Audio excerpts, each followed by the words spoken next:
पे call कीजिए। Touch वाला phone बासा जनमा लगे छोटका पे कॉल कीजिए यार।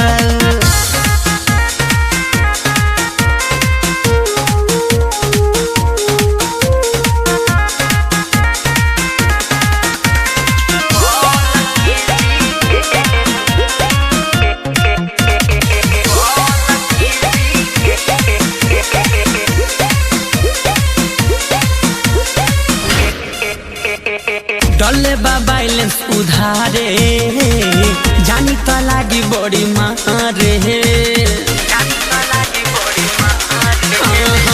पड़ल बार तू बेकारे पीछा जानी त लागी उखड़े हजी मामला जो न उलझाइए थोड़ा सॉल्व कीजिए।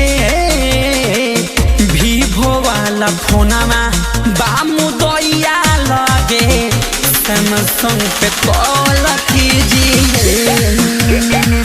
70 वाला नंबर बागजो धावा लगे 76 पे कॉल कीजिए।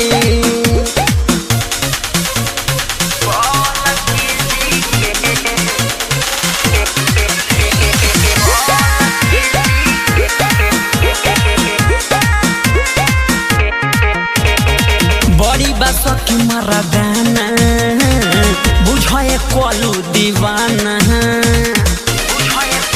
बुझाइल कि ना हो सखीलाल हमर कहाला का काहे तुले त बड़ा हलका बच्चू बिहारी तना नाम से कॉल कीजिए। बड़का फोनमा दिहनी राजमंगल जी के छोटा का पे कॉल कीजिए। 70 वाला नंबर बाहू खेला ना लगे 76 पे कॉल कीजिए। ससुरा के गरम ना मोहल कीजिए। 70 वाला नंबर बाबा लगे 76 पे कॉल